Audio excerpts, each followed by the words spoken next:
If WinRAR cannot extract large files, it usually happens due to storage limits, file corruption, or system performance issues. First, check your disk space because large files need enough free storage to fully extract. Make sure the archive is not corrupted by re-downloading it from the original source. Run WinRAR as administrator to avoid permission restrictions during extraction. Move the archive to a simple location like desktop or downloads before extracting it. Close unnecessary applications because low RAM or high CPU usage can cause extraction failure with large files. Temporarily disable antivirus software since it can slow down or block large file extraction. Update WinRAR to the latest version for better support of large and modern archive formats.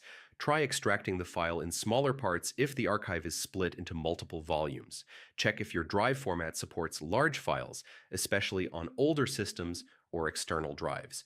If the issue continues, try using another tool like 7-zip to confirm whether the problem is with WinRAR or the file itself.